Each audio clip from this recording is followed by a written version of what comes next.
Welcome to Vivekananda coaching channel. मैं गोकुल कुमार आप सभी को अपने इस चैनल पर स्वागत करता हूं। और आज का जो ये वीडियो मैं बनाने जा रहा हूं वो वीडियो पॉलिटिकल साइंस से रिलेटेड है। और टॉपिक जो है वो है संविधान से रिलेटेड कुछ इम्पोर्टेंट फैक्ट जो बहुत सारे कॉम्पिटिटिव एग्जाम में ये क्वेश्चंस यहाँ से पूछे जाते हैं। तो चलिए मैं स्टार्ट करता हूँ आपको। सबसे पहले हमें समझना क्या है कि संविधान के बारे में। तो संविधान जो है, संविधान के बारे में हम जानेंगे कि हमें संविधान की आवश्यकता क्यों पड़ी। अगर आज संविधान नहीं होता, सबसे पहले हम लोगों ने स्वाधीनता दिवस के रूप में पहली बार रावी नदी के तट पर लाहौर में झंडा तोलन करवाए थे। हमारे कांग्रेस के जो उस समय अध्यक्ष थे वो थे जवाहरलाल नेहरू, उनके द्वारा हुआ था। इसलिए उस दिन को यादगार बनाने के लिए हम लोगों ने 26 नवंबर के दिन को छोड़ करके 26 जनवरी 1950 ईस्वी को ये संविधान लागू किया गया था। अब इसमें बहुत सारे इंपॉर्टेंट फैक्ट हैं। तो फिलहाल ये समझिए कि एक प्रारूप समिति थी जिसमें 7 सदस्य थे। उसके जो मेन अध्यक्ष जो थे वो थे जवाहरलाल नेहरू, और उनके द्वारा ये जो है वो 7 सदस्यों ने मिलकर के जो है वो संविधान का निर्माण किया प्रारूप समितियों के द्वारा। अब आता है कि संविधान जो है वो स्रोत, संविधान के स्रोत, जो संविधान जो बना वो कहाँ से कैसे करके बना। तो हमारा भारत का जो संविधान है वो जो बना, तो उनमें सबसे ज्यादा जो बातें लिया गया है वो भारत शासन अधिनियम 1935 ईस्वी के एक्ट से, वहां से ज्यादा बातों को 80% बातों को समझ लीजिए कि वहीं से बातें ली गई है और संविधान में डाला गया है। बाकी जो बातें हैं वो लगभग 10 देशों से लिया गया है। कितने ऐसे एग्जामिनेशंस आता है जिसमें आपको डायरेक्ट क्वेश्चन पूछा जाता है कि हमारे देश का जो संविधान है वो कितने देशों के संविधानों से इनकी बातों को लिया गया है। बहुत सारे आदमियों ने बहुत सारे तरीकों से जो है वो क्रिटिसाइज भी की, लेकिन बात यही है संविधान की कि हम लोगों ने दूसरे देशों से लिया गया संविधान है। लेकिन ऐसा बात नहीं है, जो हमें अच्छा लगा, जो बातें हमारे देश के लिए, हमारे देश की विकास कर सकता है, उन बातों को हमने संविधान में रखा गया है और उनको जो है वो संविधान में डाला गया है। तो संविधान में जो हम अब बात करेंगे कि स्रोत, हमने ये तो जान गया कि भारत शासन अधिनियम 1935 जो है उनसे ज्यादा से ज्यादा बातों को लिया गया है। बाकी जो 10 देश हैं उन सभी देशों के बारे में हम डिस्कस करने जा रहे हैं। इस टॉपिक में आपको मैं इसी चीज के बारे में बताऊंगा। सबसे पहले मैं बात कर रहा हूँ यूएसए, ठीक है, यूनाइटेड स्टेट ऑफ अमेरिका। यहां से हम लोगों ने क्या क्या लिया और वहां से संविधान में क्या क्या डाला गया है। तो सबसे पहले है USA, United state of America से क्या क्या बातें संविधान में डाला गया है। सबसे पहला पॉइंट है उद्देश्य का विचार। ये खास करके ये है वो न्यायिक पुनर्विलोकन।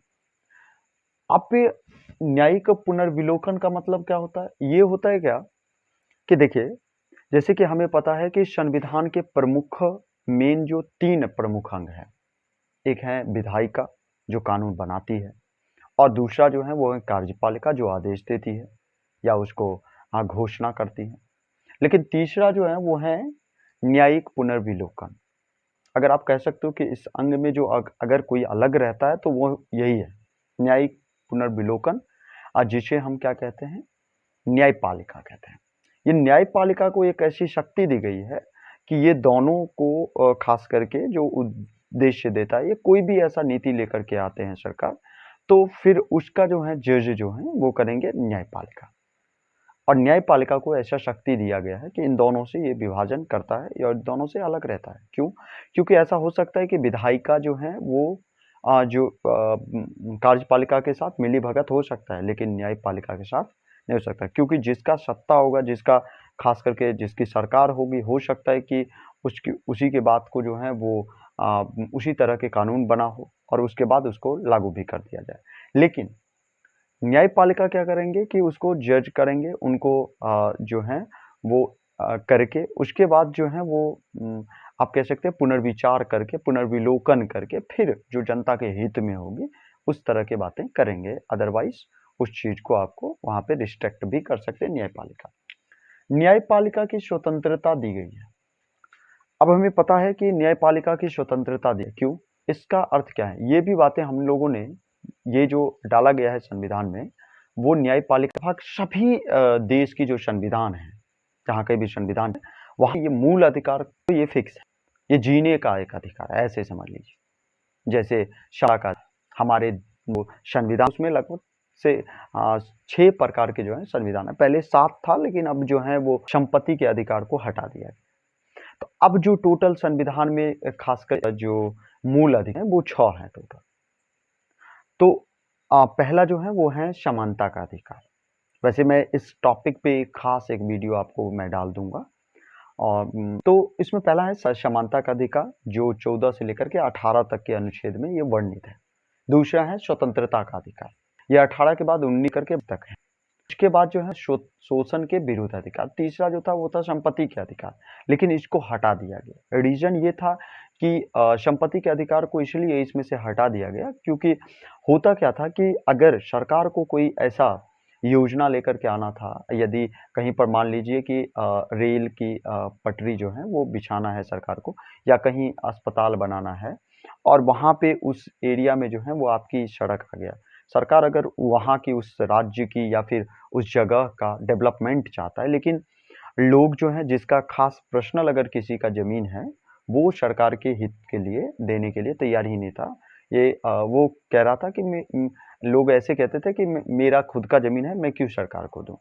लेकिन अब ये इस संपत्ति के अधिकार को हटा दिया गया कि अगर उस एरिया के डेवलपमेंट के लिए अगर आपकी ज़मीन अगर पड़ रहा है या रेलवे की, तो आपको कीमत दिया दिया जाएगा। जो कीमत रहेगा उस टाइम में, उसके डबल ट्रिपल भी दिया जा सकता है वहाँ पे। लेकिन उस जगह पे आपको जो है वो हटाना पड़ेगा। जैसे मान लीजिए बिजली का तार जा रहा है, आपका पेड़-पौधा आ रहा है वहाँ पे, तो उसको हटाना पड़ेगा वो एरिया में। अगर वहाँ पे उसका खंभा गाड़ना है, तो उस जगह के एरिया को आपको लिया जाएगा। आपकी उसका जो भी कीमत होगा या फिर उस पेड़-पौधे के जो भी होंगे, उसका आपको कीमत सरकार देंगे। लेकिन इसलिए उसको हटा दिया गया। अब ऐसा नहीं है। उसके बाद क्या है कि शोषण के विरुद्ध अधिकार जो है वो 23 से लेकर के 24 तक के बीच में ये बातें वर्णित हैं। उसके बाद है धार्मिक स्वतंत्रता का अधिकार, जो 25 से लेकर के 28 तक के बारे में बताया गया है। धार्मिक स्वतंत्रता अधिकार, ऐसे भी हमें पता है कि भारत जो है वो धर्मनिरपेक्ष राज्य है। यहाँ पे सभी धर्मों के लोगों को अपना मतलब खुद का जो है लोग का अपना धर्म हो सकता है, लेकिन बट एक राज्य या एक देश का कोई अपना देश, अपने देश का खास एक धर्म नहीं घोषित हो सकता है। उसके बाद मैं बात करूँगा धार्मिक स्वतंत्रता का अधिकार, ये 28 तक है। उसके बाद जो आता है वो आता है शिक्षा एवं संस्कृति का अधिकार। ये आपको जो है वो 29 से लेकर के 31 तक के बीच में उल्लिखित है। उसके बाद लास्ट में है संवैधानिक उपचारों का अधिकार। तो ये 32 में है, जो जिसे डॉक्टर भीमराव अंबेडकर ने आत्मा कहा था, संविधान की आत्मा जो है इन्हें कहा था, ये 32 को।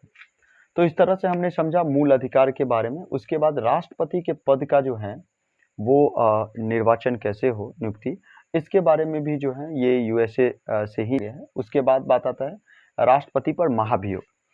अब हम जानते हैं कि जब संविधान की बातों को अगर उल्लंघन कर रहे हैं या किसी भी तरह का ऐसा बातें हो रहा है, तो फिर संविधान के साथ अगर छेड़खानी करते हैं राष्ट्रपति, तो क्योंकि हमें पता है कि राष्ट्रपति जो है वो हमारे संविधान के साथ करता है उसके मतलब छेड़छाड़ करता है, तो फिर या फिर आप कह सकते हैं कि अगर किसी भी तरह का वो बदलाव करता है या बारे में जो है राष्ट्रपति पर जो महाभियोग लगता है, इनके बारे में जो उल्लेखित किया गया है अनुच्छेद नंबर 61 में किया गया।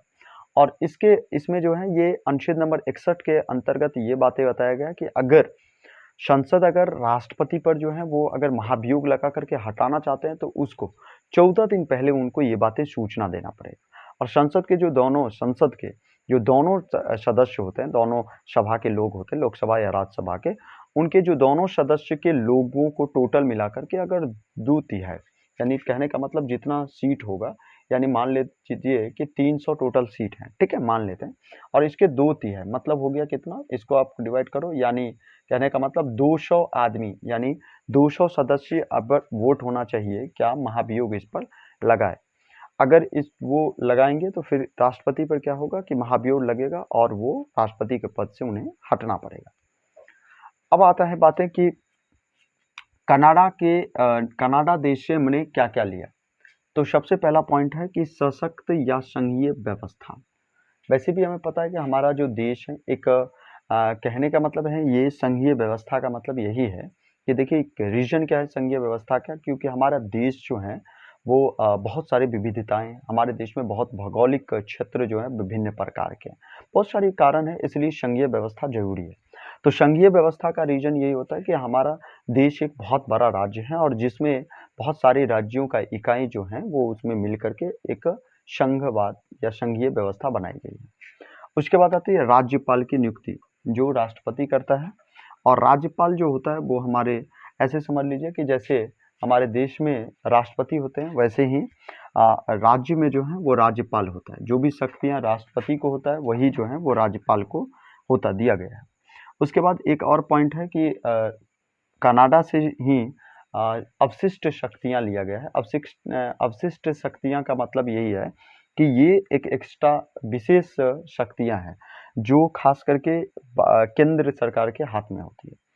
उसके बाद आता है कि हमारे जो है वो आयरलैंड से कौन कौन सी बातें लिया गया है। आयरलैंड देश से जो है वो कौन कौन सी बातें हमारे संविधान में इंक्लूड किया गया है।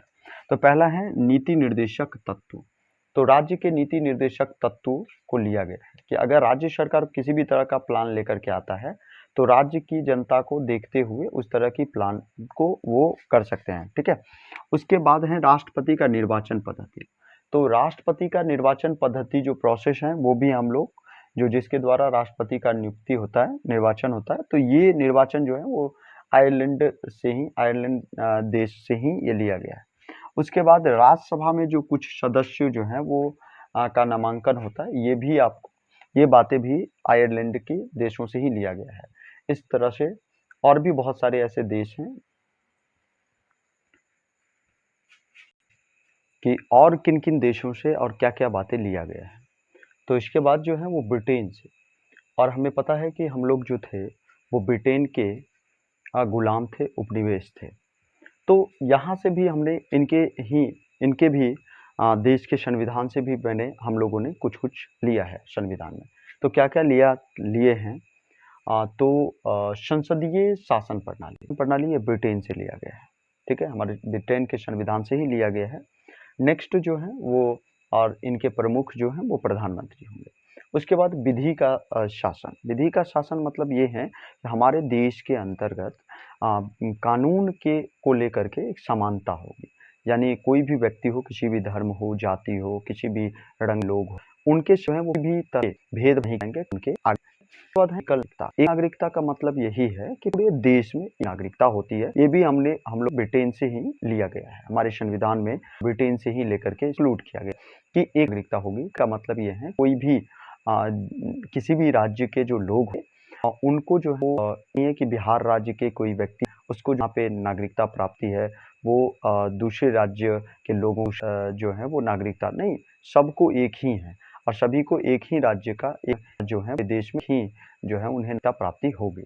उसके बाद हमारा जो केंद्र में कुछ सदन है, एक लोकसभा एक राज्यसभा को हम उसके बाद इसे हम के उच्च स्तरीय ठीक है, तो इसे द्विसदनीय है। जैसे हम बात करें राज्य में, तो राज्य में जो विधान मंडल है में विधानसभा और विधान परिषद होता है। तो ऐसे ही तो हमारे देश में जो है उधर में हो गया आपको लोकसभा, राज्यसभा और यहाँ पे आपको हो गया विधानसभा, विधानसभा। तो द्विसदनीय प्रोसेस पे जो है वो हमारा संविधान चलता है करता है। अब ध्यान दीजिए ऑस्ट्रेलिया से क्या क्या लिया गया है। तो ऑस्ट्रेलिया के जहाँ संयुक्त बैठक कौन है भाई? संयुक्त बैठक खास करके रति बुलाते हैं दोनों सदनों को। खास करके अगर सिर्फ और सिर्फ एक चीज होता है कि क्योंकि आपको पता है देखिए कि राष्ट्रपति के बिना अनुमति जो है कोई विधेयक जो है वो पारित हो ही नहीं सकता। तो फिर उसको लेकर के जो है वो दोनों जैसे कार्यपालिका और विधायिका जो है वो दोनों मिला करके जो है वो संयुक्त बैठक राष्ट्रपति बुलाते हैं और राष्ट्रपति का साइन होता है। तो राष्ट्रपति का जो साइन होता है एक वित्तीय विधेयक है, इसको छोड़ करके बाकी सभी में ये संयुक्त बैठक बिठाते हैं। उसके बाद है उद्देशिका की जो भाषा है ये भी हमारे संविधान में ऑस्ट्रेलिया से ही लिया गया है, इस भाषा को भी। समवर्ती सूची की अगर बात किया जाए तो 3 प्रकार की सूची होती है। एक होती है संघ सूची, राज्य सूची और समवर्ती सूची। तो राज्य के रिलेटेड जो विषय होती है वो राज्य सूची में रखता है, इंक्लूड होता है। और संघ से रिलेटेड जो विषय होती है वो संघ सूची के अंतर्गत होता है। तो बात आता है एक समवर्ती सूची, जो दोनों को मिला के होता है, कुछ ऐसी चीजें हैं, ठीक है, कुछ ऐसे विषय हैं, जैसे आप अगर शिक्षा के विषय को लेकर के आए या कृषि को लेकर के, तो ये दोनों के अंतर्गत भी आता है। तो इस तरह से जो टोटल संघ के विषय हैं वो 98 हैं, लेकिन यहीं पे जो पहले 97 था, अब 98 हो गया। अगर राज्य की बात किया जाए तो अब 62 है, ठीक है, और अभी जो प्रेजेंट में समवर्ती सूची की जो विषय हैं वो 52 है। तो ये समझ में हमको आ गया कि ऑस्ट्रेलिया से क्या-क्या लिया गया, और उसके बाद हमें ये समझ में आ गया कि ब्रिटेन से क्या-क्या बातें ली गई है। उसके बाद हम चलते हैं दक्षिण अफ्रीका से। संविधान संशोधन की जो प्रोसेस है, ये आपको दक्षिण अफ्रीका के संविधान से ही लिया गया है।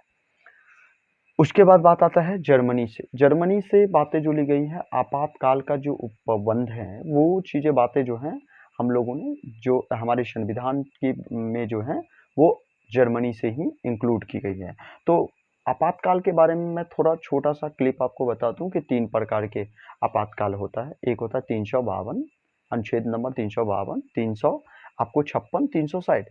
तो राष्ट्रीय आपातकाल जो लगता है जब कोई बाहरी कहीं से आक्रमण हो, या फिर बाहरी किसी देशों के साथ अगर हमको युद्ध हो जाता है, तो अगर मान लीजिए हमारे देश को अगर युद्ध हो जाता है, तो उस समय आपको राष्ट्रीय आपातकाल लग जाता है। कभी राज्य में भी आपको 356 धारा के अंतर्गत राज्य में भी आपातकाल लगता है। ये तब लगता है जब राज्य में किसी एक दल का बहुमत ना हो पाए, जब तो फिर उस कंडीशन में जो है वो राज्य में जो है वो आपातकाल लागू हो सकता है। और एक वित्तीय आपातकाल भी लगता है, जो 360 अनुच्छेद के अंतर्गत बातें की गई। उसके बाद आता है जापान से हम लोगों ने क्या लिया था। आप जापान की जापान के संविधान से जो है वो इंक्लूड जो किया गया है, विधि द्वारा स्थापित प्रक्रिया, ये जो है वो जापान से ही ली गई है। उसके बाद है रूस से। तो रूस से जो लिया गया है वो खास करके जो है वो 2 बातें को इंक्लूड किया गया है। एक मूल कर्तव्य। मूल कर्तव्य जो टोटल संख्या है वो 11 है। और बात करते हैं कुछ और चीज़ें भी लिया गया, जो प्रस्तावना में 3 बातें हैं, जैसे सामाजिक, आर्थिक और राजनीतिक। ये पॉइंट जो है वो कहाँ पे से लिया गया है, ये रूस के संविधान से ही लिया गया है, ठीक है। तो आपने इस वीडियो में देखा कि संविधान से रिलेटेड कुछ बातें मैंने बताया, जैसे कि संविधान कब लागू हुआ, कैसे लागू हुआ। उसके बाद मैंने आपको बताया कि संविधान जो हमारा बना है वो कौन-कौन से देशों से और कहाँ से सबसे ज़्यादा बातें ली गई है, और कौन-कौन से देशों से क्या-क्या लिया गया है। इन सभी बातों के बारे में मैंने इस वीडियो के अंतर्गत रखा है। अगर आपको अच्छा लगता है तो हमारे चैनल को सब्सक्राइब कीजिए और ज़्यादा से ज़्यादा फैलाइए, और यानी कहने का मतलब शेयर कीजिए, और अपने जो साथी हैं, आपके जो सहपाठी हैं, उन तक पहुँचाइए। धन्यवाद। नेक्स्ट वीडियो में जो है वो अब मैं आपको और किसी न किसी एक एक्स्ट्रा टॉपिक पे जो है वो मैं ज़रूर आपको बताऊँगा। अगर आप किसी भी जनरल कॉम्पिटिशन की तैयारी कर रहे हैं, या फिर आप 12th या 10th में हैं, किसी भी तरह के अगर आप छात्र हैं, तो ज़रूर इस चैनल पे बनें और इसको सब्सक्राइब कर लें और बेल आइकन को दबा लें कि किसी भी तरह का नोटिफ़िकेशन आता है वो आपको तुरंत मिल जाएगा। इसमें आपको मैथ, साइंस, जीके, जीएस और आपको इंग्लिश का भी वीडियो आपको मिलता रहेगा। धन्यवाद।